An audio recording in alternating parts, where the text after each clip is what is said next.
హల్లెలూయా. దేవునికి స్తోత్రం, దేవునికి మహిమ ఘనత ప్రభువులు కలుగును గాక. ఈ వీడియో చూస్తున్న ప్రియ సోదరి సోదరుడా, ప్రభువైన యేసు నామములో మీకందరికీ నా హృదయపూర్వక వందనాలు తెలియజేస్తూ ఉన్నాను. బాగున్నారా? ఆరోగ్యంగా ఉన్నారా? సమాధానంగా ఉన్నారా? దేవుడు మిమ్మల్ని మీ కుటుంబాలను బహుగా దీవించును గాక. ఆమేన్. నేటి మన ధ్యానాంశం పరిశుద్ధ గ్రంథముల నుండి మార్కు సువార్త 1వ అధ్యాయము 24వ వాక్యం. వాడు, నజరేయుడగు యేసు, మాతో నీకేమి? మమ్ము నశింపచేటుకు వచ్చితివా? నీవెవడవో నాకు తెలియను, నువ్వు దేవుని పరిశుద్ధుడవు అని కేకలు వేసెను. ఇక్కడ గమనించండి, యేసుక్రీస్తు ప్రభుల వారు ఈ లోకంలో ఉన్నప్పుడు ఆయన ఆ సమాజ మందిరములో ఉన్నప్పుడు అపవిత్ర ఆత్మ పట్టిన వాడు ఒకడు అక్కడ ఉన్నాడు. ఆ అపవిత్ర ఆత్మ యేసు ప్రభుల వారిని చూసి,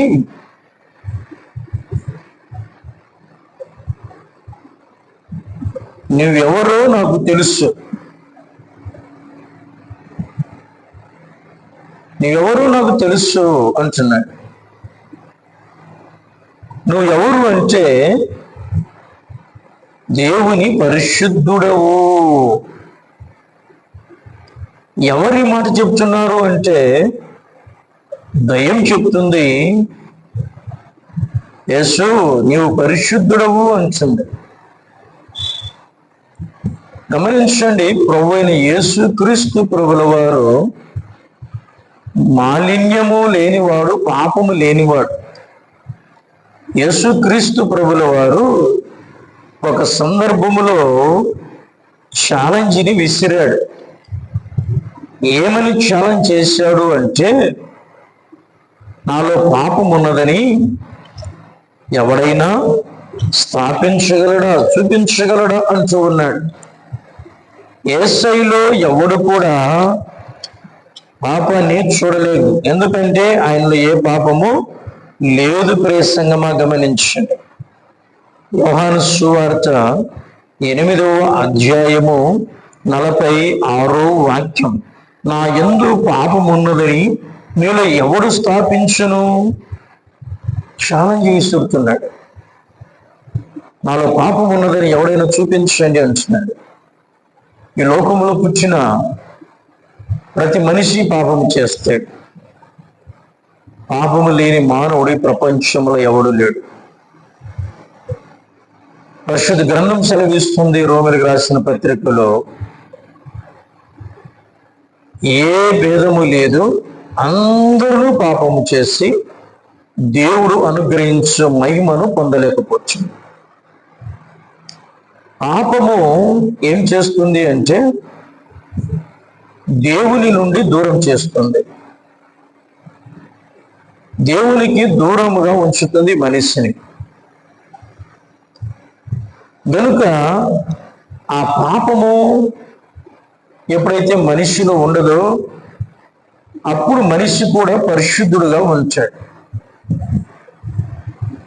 గమనించండి, నీలో పరిశుద్ధత ఉన్నప్పుడే నీవు దేవుణ్ణి చూడగలవు. మత్తయి సువార్త 5వ అధ్యాయములో యేసుక్రీస్తు ప్రభుల వారు ఆ కొండ మీద కూర్చొని ప్రసంగం చేస్తూ ఉన్న సమయంలో యేసయ్య మాట్లాడుతూ 5వ అధ్యాయము 8వ వాక్యం, హృదయ శుద్ధి గల వారు ధన్యులు, వారు దేవుణ్ణి చూసెదరు.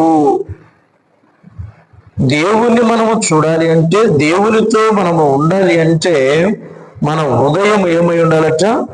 శుద్ధి చేయబడి ఉండాలి. మన హృదయము పరిశుభ్రముగా ఉండాలి, పరిశుద్ధముగా ఉండాలి. అప్పుడే మనము దేవుని చూడగలము, దేవునితో మనము ఉండగలము అన్న సత్యాన్ని మర్చిపోవద్దండి. ప్రియ సోదరి సోదరుడు, కనుక హృదయం శుద్ధి చేయబడాలి. హెబ్రీయులకు రాసిన పత్రికలో కూడా వాక్యం సెలవిస్తుంది.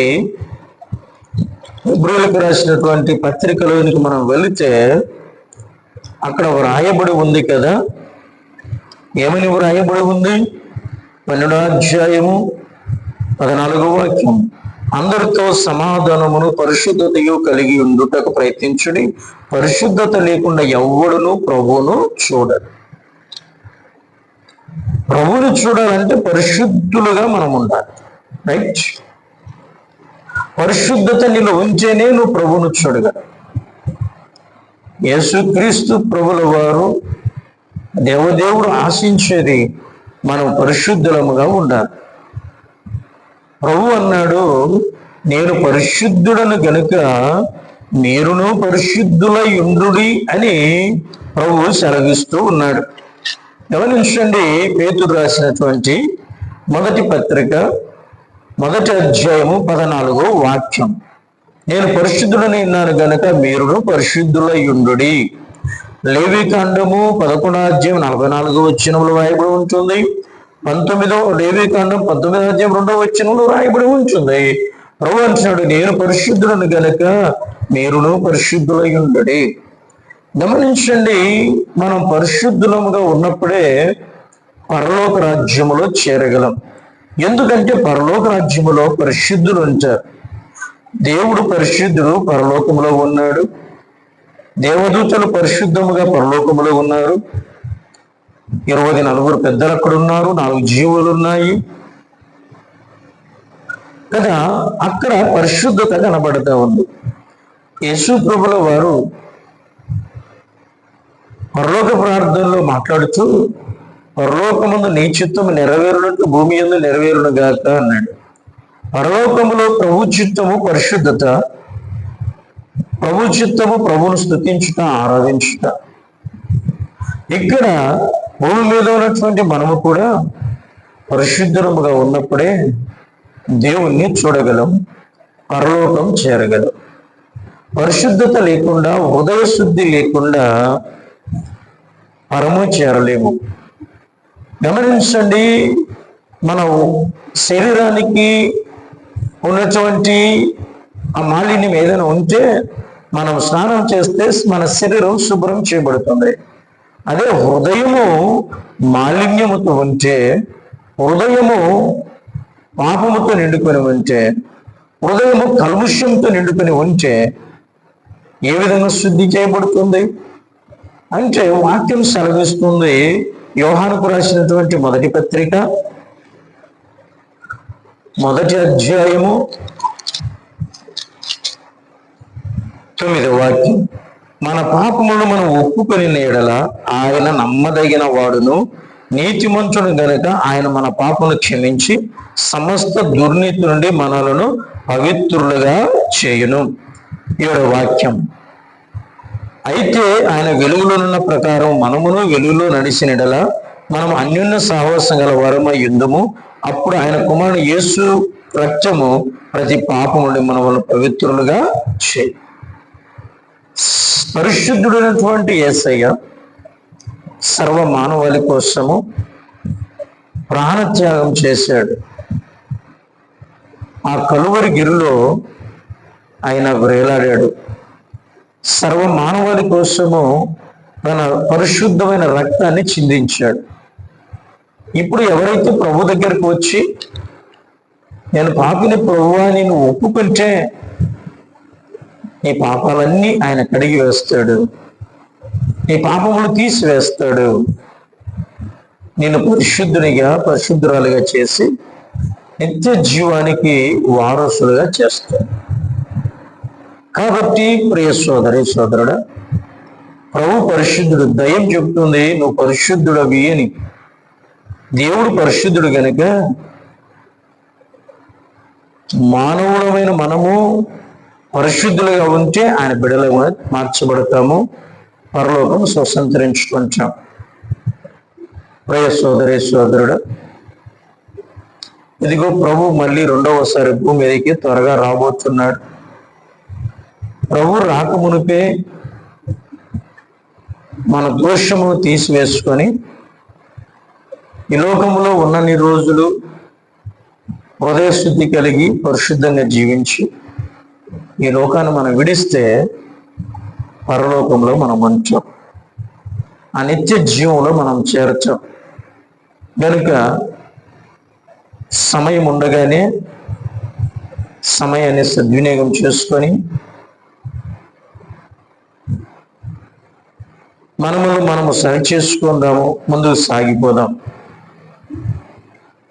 ఎవరి వాళ్ళని సరి చేసుకుందాం, మనం పరీక్షించుకుందాం.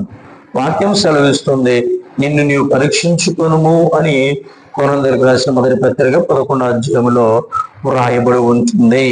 నిన్ను నీవు పరీక్షించుకున్నప్పుడు, నన్ను నేను పరీక్షించుకున్నప్పుడు, ఎవరికి వారం పరీక్షించుకున్నప్పుడు మన హృదయ పరిస్థితి ఎలాగుంది, మన జీవితం ఎలాగుంది, మన పరిస్థితి ఎలాగుంది అన్నది ఎవరికి వాళ్ళకే అర్థమవుతుంది.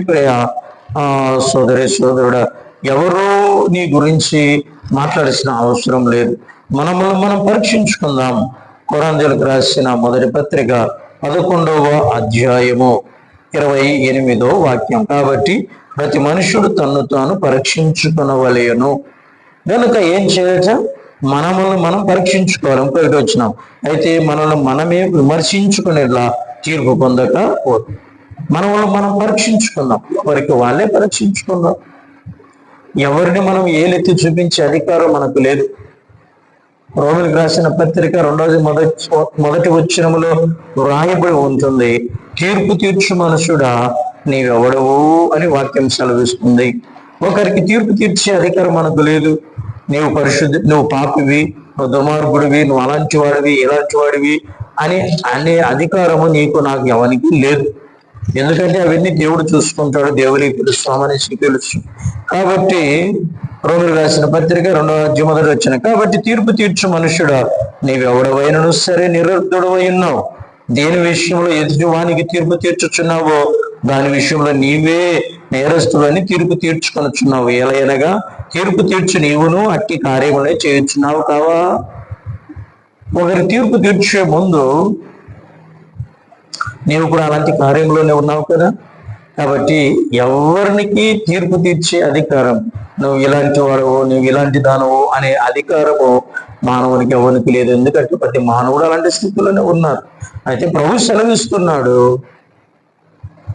వాక్యం సెలవిస్తుంది, నిన్ను పరీక్షించుకొని నీ స్థితి ఎలాగుంది, నీ పరిస్థితి ఎలాగుంది, నా స్థితి ఎలాగుంది, నా పరిస్థితి ఎలాగుందని నిన్ను నీవు పరీక్షించుకొని, నన్ను నేను పరీక్షించుకొని, మనం సరి చేసుకొని క్రీస్తు రక్తం చేత గడగబడి లోకాన్ని విడిచిన తర్వాత ప్రభుత్వం ఉందాం.